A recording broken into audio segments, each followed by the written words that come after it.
खोक्याचा गुंड सतीश भोसले संदर्भात सतीश भोसले उर्फ खोक्याला कोर्टात हजर केलं गेलाय।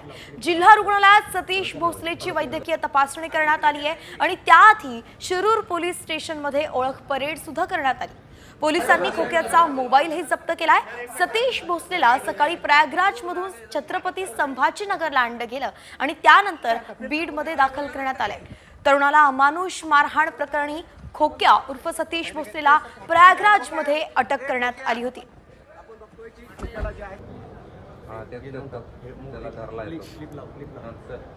त्या ग्राफिक्सच्या माध्यमातून एक नजर टाकूयात संपूर्ण घटनाक्रमावरती। तर सकाळी 6:15 वाजता छत्रपती संभाजीनगरच्या विमानतळावरती खोक्याला आणलं गेलं। 6:30 वाजता खोक्याला घेऊन पोलीस बीडकडे रवाना झाले। तर जवळपास 8:30 वाजता शिरूर कासार पोलीस स्टेशनमध्ये खोक्याला घेऊन पोलीस दाखल झाले आणि 9 वाजता वैद्यकीय तपासणीसाठी त्याला घेऊन गेले। 9:20 शिरूर कासार पोलीस स्टेशनमध्ये त्याला आणलं गेलं। एकंदरीतच आपण पाहतोय अत्यंत महत्त्वाची बातमी आहे। वैद्यकीय तपासणी झालेली आहे आणि त्यानंतर आता सतीश भोसलेला कोर्टात हजर केलं गेलेलं आहे। आज त्याच्यावरती पहिली सुनावणी पार पडणार आहे। पाहावं लागणार आहे की बीड कोर्ट नेमकं त्याला कुठली शिक्षा देत आहे, त्याला पोलीस कोठडी दिली जाते की न्यायालयीन कोठडी दिली जाते या संदर्भात सुद्धा आता माहिती येणं गरजेचं आहे। खरं तर एकूण 5 गुन्हे खोक्यावरती दाखल आहेत आणि त्यामुळे पोलीस कोठडी मिळण्याची दाट शक्यता वर्तवली जाते।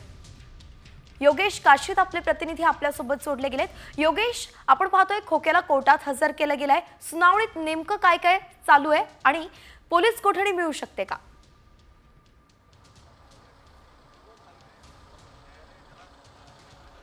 नक्कीच सतीश उर्फ खोक्या भोसलेला आज शिरूरमध्ये आणण्यात आलं। त्याला अटक झाली, मात्र त्याची वैद्यकीय तपासणी केल्यानंतर त्याला आज पुन्हा वैद्यकीय तपासणीनंतर जे की शिरूरचं न्यायालय आहे, तालुका न्यायालयामध्ये हजर करण्यात आलेलं आहे।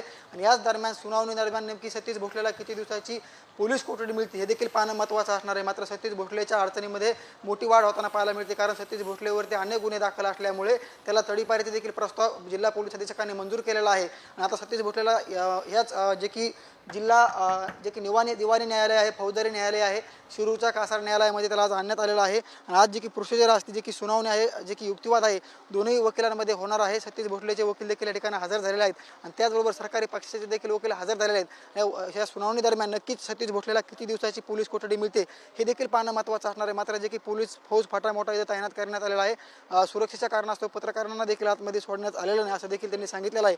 मात्र सतीश भोसलेवरती आज एक मोठी कारवाई म्हणावं लागेल, त्याला अटक करून शिरूरच्या दिवाणी न्यायालयामध्ये हजर करण्यात नक्कीच योगेश, आपण पाहतोय की त्याला कोर्टात हजर तर करण्यात आलाय। मात्र आता कारवाई काय होते, कोर्ट काय निर्णय देतं हे पाहावं लागणार आहे आणि काय निर्णय होतो त्याची अपडेट तुमच्याकडून घेत राहू।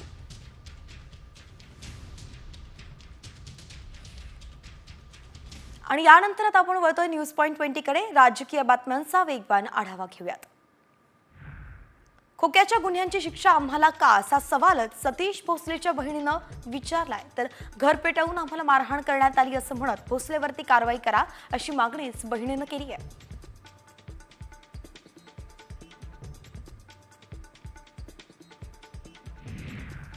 अजित पवारांच्या कुटुंबात आता लवकरच सनई चौघडे वाजणार आहेत। उपमुख्यमंत्री अजित पवारांचे धाकटे चिरंजीव जय पवार लवकरच लग्नबंधनात अडकणार आहेत। याबाबत जय पवारांची आत्या सुप्रिया सुळेंनीही संकेत दिलेत। त्यांनी सोशल मीडियावरती पोस्ट शेअर करत जय पवार आणि त्यांच्या भावी पत्नीचं अभिनंदन केलंय।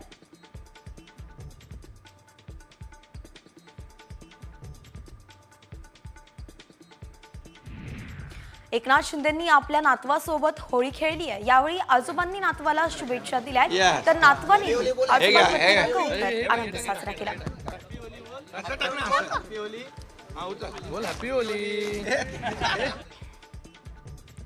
होळीनिमित्त भाजपचे नेते चंद्रशेखर बावनकुळेंनी विरोधकांवरती शब्दांचे फुगे मारलेत। उद्धव ठाकरेंनी रोज सभागृहात यावं आणि संजय राऊतांनी रोजचा शिमगा बंद करावा असा टोला बावनकुळेंनी लगावला। तर पुढील 10 ते 15 वर्ष राज्यात काँग्रेसला संधी नाही असंही बावनकुळे म्हणालेत।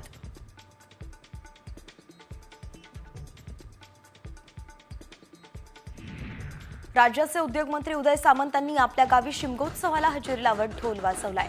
राजकीय नेतेही धुळवड उत्साहात साजरी करतायत।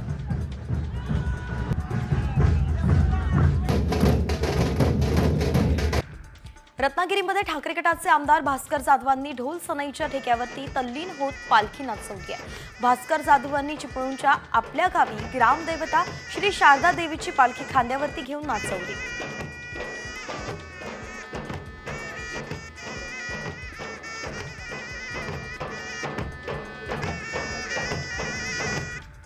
अमरावतीच्या कुरळपूर्णामध्ये बच्चू कडूंनी अनोखं धुलीवंदन साजरं केलंय. यावेळी त्यांनी रस्ते रंगवत सरकारकडे अनेक मागण्या केल्या. शेतकऱ्यांना कर्जमाफी करा, स्वामीनाथन आयोग मान्य करा, दिव्यांगांना प्रति महिना 6,000 अशा अनेक मागण्या त्यांनी यावेळी केल्या.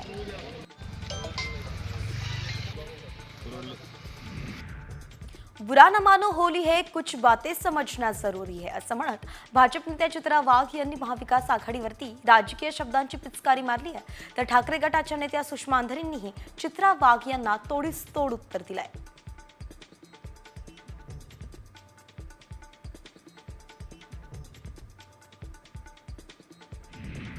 चित्रा वाघ यांच्या कवितेवरती सुषमा अंधारेंनी कवितेतूनच टोला लगावलाय.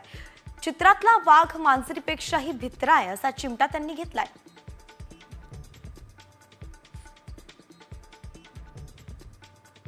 लाचखाऊ गुंडापुंडांची पक्षप्रवेशासाठी जत्रा आहे. लाचखाऊ गुंडापुंडांची पक्षप्रवेशाच्यासाठी जत्रा आहे. चित्रातला वाघ तर मांजरीपेक्षा भित्रा आहे. देशभरात धुलीवंदनाचा उत्साह दिसून येतोय. मुंबईकर सुद्धा रंगात न्हाऊन निघालेत. शिवाजी पार्कवरती एकमेकांना रंग लावत सण साजरा केला जातोय.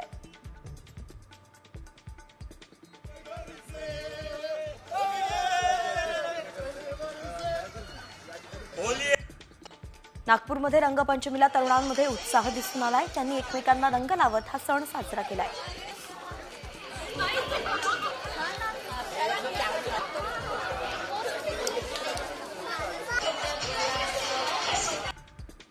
उत्तर प्रदेशमध्ये रंगपंचमीचा मोठा उत्साह दिसून आला. मोठ्यांसह लहान मुलांनीही एकमेकांना वेगवेगळे रंग लावत सण साजरा केलाय.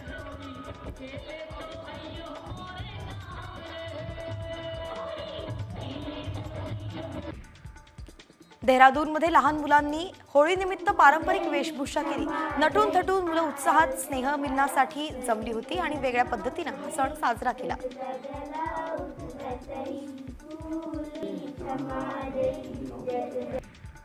अहमदाबादेत लहानग्यांनी अनोखी होळी खेळली आहे. पाण्याऐवजी फेसानं होळी खेळत आनंद साजरा केलाय. पाणी बचतीसाठी हा निर्णय घेण्यात आला.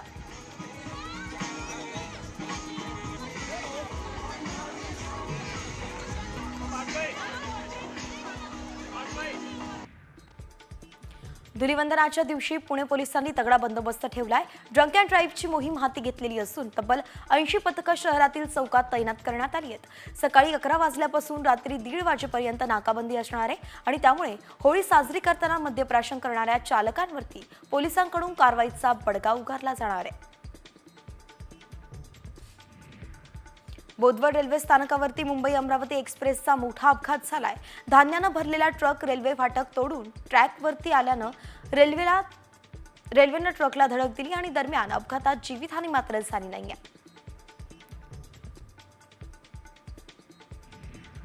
पुणे मेट्रो आज 9 तास बंद राहणार आहे. सकाळी 6 ते दुपारी 3 वाजेपर्यंत बंद राहणार आहे. होळीनिमित्तानं मेट्रोची स्वच्छता आणि सुरक्षेच्या कारणास्तव मेट्रो प्रशासनानं हा महत्त्वाचा निर्णय घेतलाय. दरम्यान दुपारी 3 ते रात्री 11 पर्यंत मेट्रो नियमित सुरू राहील.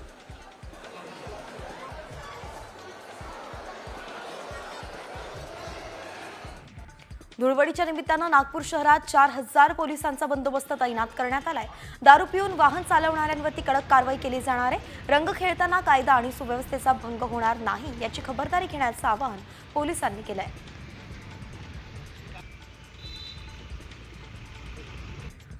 नागपूर विद्यापीठाचे कुलगुरू डॉक्टर प्रशांत बोकारे यांच्याकडून प्रभार काढण्यात आलाय.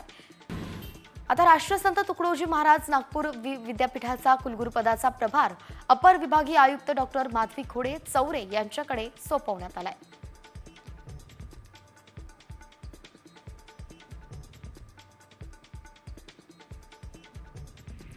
पुण्यात दगडूशेठ गणपतीला 2,000 किलोच्या द्राक्षांच्या नैवेद्य दाखवण्यात आला.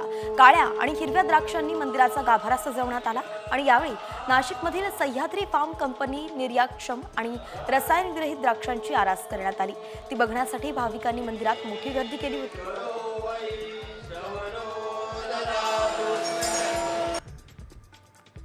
तर पालघरमध्ये दाट धुक्यांची चादर पसरली आहे. डहाणू ते बोईसर परिसरात दाट धुकं पाहायला मिळत आहे. यामुळे पश्चिम रेल्वेची उपनगरीय रेल्वे सेवा 10 ते 15 मिनिटं उशिरानं सुरू आहे.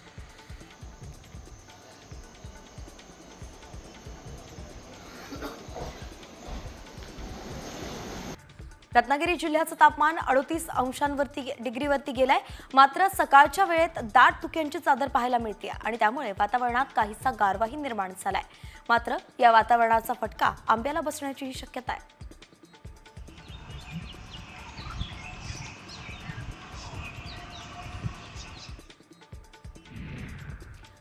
पालघरमध्ये कासा उपजिल्हा रुग्णालयाला पाणी टंचाईच्या झळा बसू लागल्यात आणि या ठिकाणी टँकरनं पाणी पुरवठा करावा लागतोय. तसंच अनेक गावपाडे उपचारासाठी या रुग्णालयात अवलंबून आहेत. मात्र प्रशासनानं योग्य पाण्याचं नियोजन न केल्यानं पाणी प्रश्न निर्माण झालाय, म्हणून रुग्णांची गैरसोय होतीये.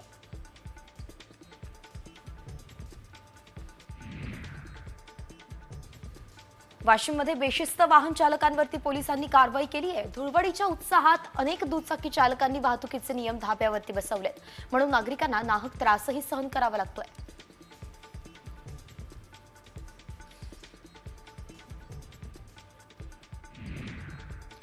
धुळवडीच्या निमित्तानं नागपुरात मटण चिकन विक्रीला मोठी मागणी आहे. मटणाच्या दुकानाबाहेर सकाळपासूनच ग्राहकांच्या लांबच लांब रांगा पाहायला मिळत आहेत. नागपुरात आज मटण 800 ते 900 रुपये प्रति किलो दरानं विक्री केलं जात आहे.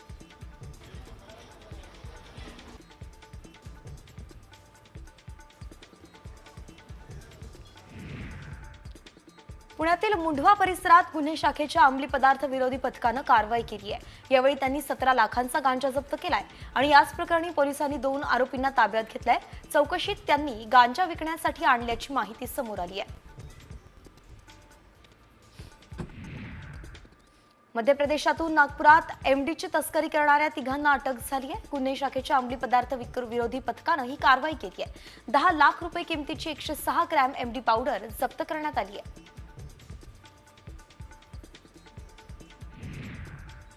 यंदा द्राक्ष पिकाला निसर्गाची साथ मिळाली नसल्यानं द्राक्षाचं उत्पादन घटलंय. त्यामुळे बेदाण्याला द्राक्षाची टंचाई भासल्यानं याचा फटका बेदाणा उत्पादनावरती झालाय. गेल्या वर्षीच्या तुलनेत हंगामात बेदाण्याचे 25% उत्पादन घटण्याचा अंदाज व्यक्त केला जातोय.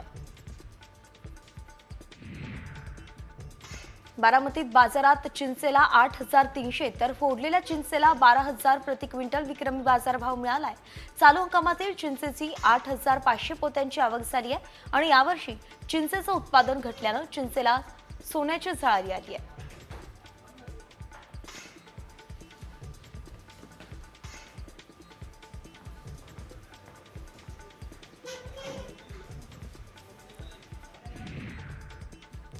लाडक्या बहिणींसाठी अत्यंत महत्त्वाची बातमी.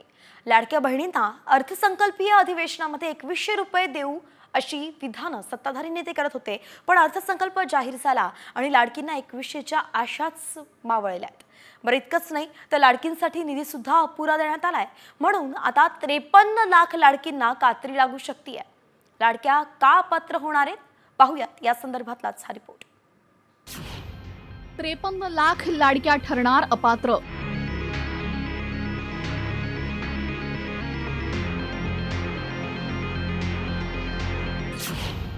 लाडकीसाठी अवघे 36,000 कोटी.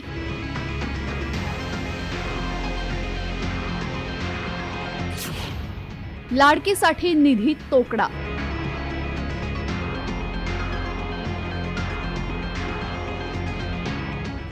अर्थसंकल्पात तरी 1500चे 2100 होतील अशी आशा लावून बसलेल्या लाडक्यांच्या पदरी अखेर निराशाच पडली. 1500चे 2100 तर झाले नाही, पण लाडकीसाठी अर्थसंकल्पात केवळ 36,000 कोटींचीच तरतूद करण्यात आली आहे. 36,000 कोटी हा आकडा जरी मोठा असला तरी तो लाडकींसाठी कसा अपुरा आहे जाणून घेऊयात. लाडकीला वर्षाला 18,000 रुपये दिले जातात. अर्थसंकल्पात लाडकीसाठी 36,000 कोटींची तरतूद. हे पैसे केवळ 2 कोटी महिलांमध्ये वितरित होऊ शकतात. दरम्यान लाभार्थ्यांची संख्या 2,53,00,000 इतकी आहे. त्यामुळे 53 लाख लाडकींना कात्री लावणार. दरम्यान विरोधकांनी सरकारला या मुद्द्यावरनं चांगलंच घेरलंय. 1,53,00,000 महिला ह्या त्याच्या लाभार्थी त्यावेळेला तुम्ही जाहीर केल्यात. आता तुम्ही ती स्क्रुटिनी करताय आणि स्क्रुटिनी करून त्यातल्या पहिल्या 2.5 लाखाची बातमी आली, आता 7.5 लाखाची बातमी आली. हळूहळू 10 लाख महिलांना तुम्ही कमी करणार आहात. आता करणार आहात मला वाटतं आता 50 लाख महिलांना यातून कमी करणार आहात. निवडणुकीकरता बहिणींना कशाला फसवलं? आधी गिडं जावं तिकडे दादा तुमचे फोटो, मला लाडका भाऊ म्हणा, मला लाडका भाऊ म्हणा, मला लाडका भाऊ म्हणा, आणि मग त्याच्या पुढे आदितीताईचे फोटो ते जाऊ दे, 3 भाऊ मला लाडकी बहीण म्हणा, कारण माझं खातं आहे. नाही ते ठीक आहे. जी गुलाबी जॅकेटवर टीका काही लोकांनी केली ती मलाही आवडली नाही. खरं सांगायला गेलं तर त्यांनी शिवलं त्यांच्या पद्धतीने. बिघडलं काय? काहीच बिघडलं नाही. त्यांचं काम झालं, आता त्यांनी काढून टाकलं. निवडणुकांआधी जेव्हा लाडकी बहीण योजना जाहीर झाली तेव्हा या योजनेसाठी 45,000 कोटींची तरतूद करण्यात आली. तेव्हापासून केवळ 9 महिन्यांमध्येच लाडकींना 32,332 कोटींचं वितरण झालं. आणि आता वर्षभरासाठी लाडकींना 36,000 कोटी कसे पुरणार असा मोठा प्रश्न या निमित्ताने उपस्थित झालाय. त्यामुळे आकड्यांचं गणित मांडलं तर 2,53,00,000पैकी 53 लाख लाडक्या बहिणींना वगळलं जाण्याची शक्यता वर्तवण्यात येते. त्यामुळे आगामी काळात सरकार पुरवणी मागणीतून निधीची तरतूद करणार की 53 लाख लाडक्या बहिणींना कात्री लावणार याकडे लक्ष लागलंय. भरत मोहोळकरसह ब्युरो रिपोर्ट, साम टीव्ही न्यूज.